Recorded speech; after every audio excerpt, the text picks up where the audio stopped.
The time has finally come for me to test ride the CFMoto 450 MT, or as you guys in the States call it, the Ibex 450.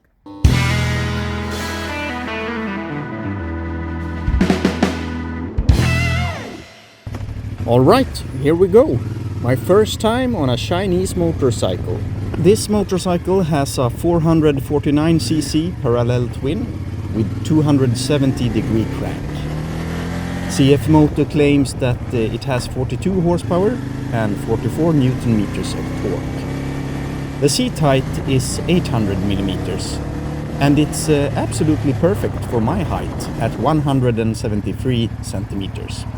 Absolutely no problem to flatfoot this bike.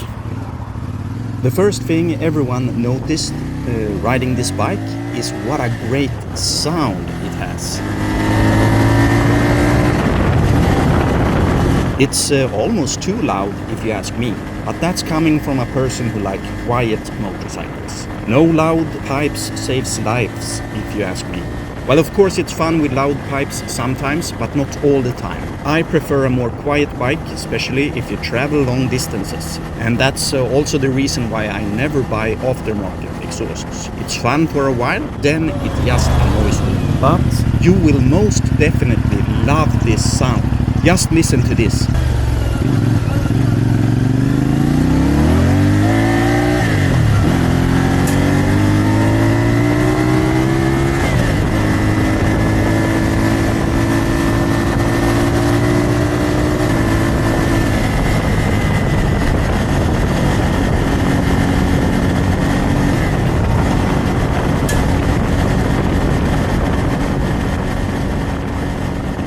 Well, I don't have much experience in gravel and off-road riding, but this bike really gives me confidence.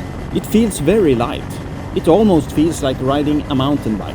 But remember, my FJR 1300 weighs 292 kilos. The dry weight of this is only 175 kilos. Wet weight around 190. I still think it's super light. Let's turn around and I'll park and I show you what the motorcycle looks like. As you can see, it has a 21-inch front wheel and an 18-inch rear wheel. Both wheels are tubeless, and that's a really nice thing if you ask me. It has 220 millimeters of ground clearance and 800 to 820 millimeters seat height. Now, how about off-road capabilities? Well, I didn't test that today, I just rode a little bit of gravel. But it's supposed to be really good. It has KYB suspension with 200 millimeters suspension travel. It is adjustable in preload and in 20 dampening levels. The 450 MT has Bosch dual channel ABS, and the ABS on the rear wheel can be switched off via a dedicated handlebar button. It also has TCS, traction control, and that can be switched off, but you have to do that via the 5-inch TFT color display. And when we're talking about the display, I can tell you that it comes with Bluetooth connectivity.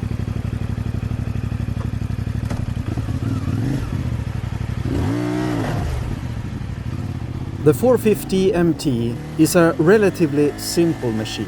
It has a cable-operated throttle, so there are no riding modes. It's old school in that regard, but for me this is just fine. The only thing I miss is a cruise control, but I don't think that this bike is intended to be a proper touring machine. But I can't see why the 450 MT couldn't take on some serious miles.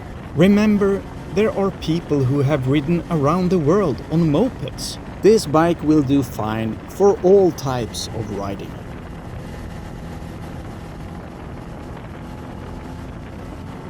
The windshield is adjustable and you can adjust it on the go like this. There is also an optional high windshield. If you mostly ride off-road, keep the stock small windshield. But if you plan to do some touring and some highway riding, buy the higher windshield as well. It will help a lot to reduce buffeting. The clutch is very light, but I think it's a little vague. It's not a big problem, and I think you get used to it. Another drawback is that this bike suffers from a snatchy throttle at low speed in first gear. Other than that, I have no complaints. Let's see how the handling is. Well, you definitely feel that it has a 21-inch front wheel, but you feel that on almost all adventure bikes.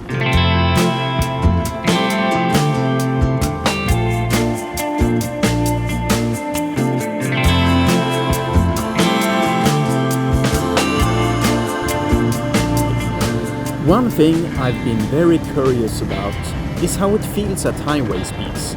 So, we'll hit the highway and find out.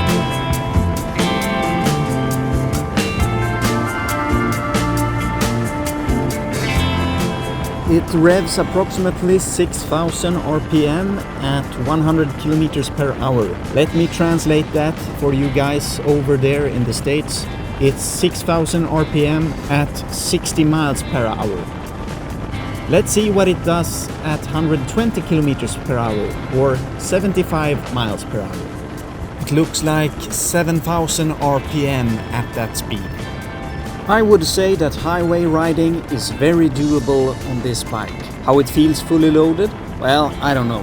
How it feels with a pillion? I really don't know. But it has a big tank, 17.5 liters. I actually think the Yamaha Tenere 700 has 17 liters. So there's a comparison for you. One more thing. At highway speed, you certainly feel vibrations. So even if it's doable, it's not this bike's strong side. I think the engine is somewhat agricultural, or dare I say, tractor-like. But I mean this in a good way. The bike feels rugged, just not that refined. But that doesn't matter. The bike actually brought out my inner gravel hooligan, and I didn't even know I had one.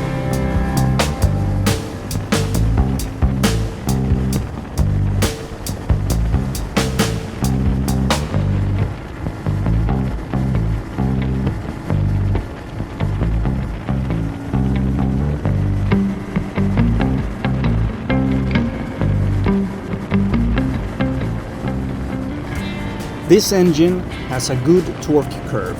You can actually be in 6th gear at very low speeds, and it just putters along. But as you have seen in the footage, I like to rev this bike, and by doing that, it felt rather quick. Don't get me wrong, it's not a super fast bike, but it's not slow either. I'd say it has enough power for what it is. The CF Moto 450 MT is, in my opinion, a no-nonsense machine, built to get the job done. Test ride it, and I'm sure you will like it as much as I did.